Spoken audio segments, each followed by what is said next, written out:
We are only a couple of days into Trump's second illegitimate presidency, but make no mistake about it, it's FOFO time. Well, technically, it's really FO time because the F around time came last November when low IQ voters turned out and voted for Trump. We all knew the Justice Department was going to be weaponized. That is news to no one. But when we imagined what a weaponized Justice Department would look like, we all thought going after Trump critics and failure to crack down on industry, industrial polluters, and billionaires engaged in conflicts of interest. The latest Trump move with the Justice Department is nothing short of a war on black people and minorities. The Washington Post is reporting today that Trump's Justice Department has just made a completely unprecedented move at the Justice Department and how it is going to create chaos. I'm going to detail what they are doing at DOJ, but first, a look at all the chaos Trump is trying to sow before his cabinet does an Article 25 on him and sends him permanently to the golf course. Though not the one in Scotland, they wouldn't have him. So first, Trump orders all health agencies to cease all communications. Then Trump hits NIH with devastating freezes on meetings, travel, communications, and hiring. He's threatening to close FEMA, which would really be sticking it to the red states, and ordered the U.S. to pull out of the World Health Organization because he did such a great job killing off people during COVID that he wants to do it again with the next pandemic. Oh, and another little goodie, he slapped a hiring freeze on the VA. Why? So he can privatize it, of course. So all you vets for Trump, read this. Attention, please help Trump and Senator Ted Cruz. Okay, now that's laughable. Anyone thinking Trump and Cruz would actually help any individual who's not a billionaire? Please. But this guy goes on and on about how he and his family spent thousands of dollars to move from Fort Worth to Waco because his wife took a job with the VA and now her offer has been withdrawn. This guy ends with, "We are all huge Trump supporters and I know this was an unintended consequence. I'm sure veterans, medical care professionals were not the target of this executive order. Please help me get this message to the White House so the president can fix this error. Veterans need not be affected because of out-of-control government spending elsewhere."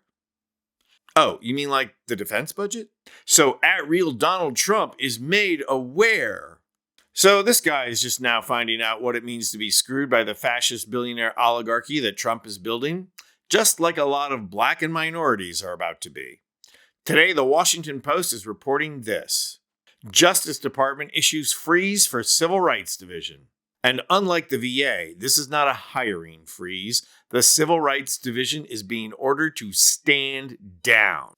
As the Post reports, the Justice Department has ordered the Civil Rights Division to halt much of its investigative activity dating from the Biden administration and not pursue new indictments, cases, or settlements, according to a memo sent to the temporary head of the division.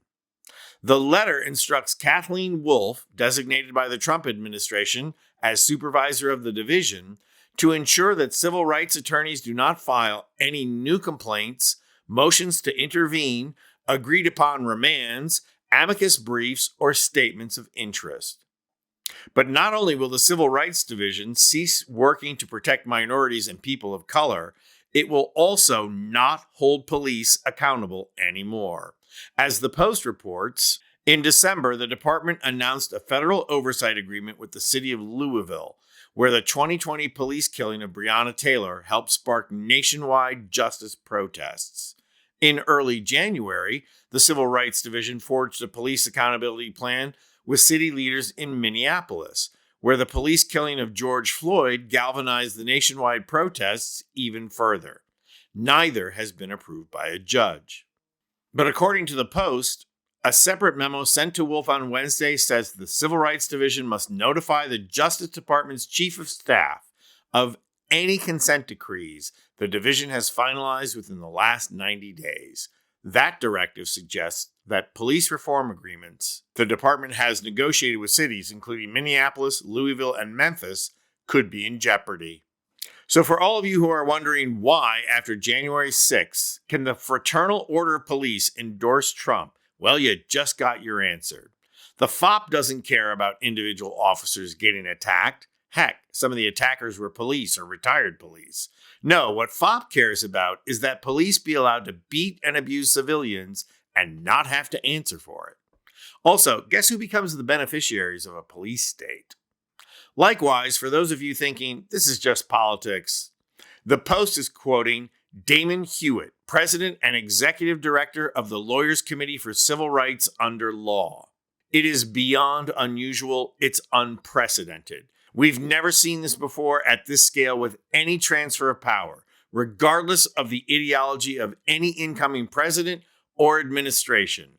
This should make Americans both angry and deeply worried. This is more than just a changing course of philosophy. This is exactly what most people in the civil rights community feared. A Justice Department that was created to protect civil rights, literally abdicating its duty and responsibility to protect Americans from all forms of discrimination. So yes, everyone's worst fear. Under Trump, the mission of the Justice Department will be to protect rich white people from having to deal with black people and minorities. I'm Anthony Vincent Gallo for Occupy Democrats.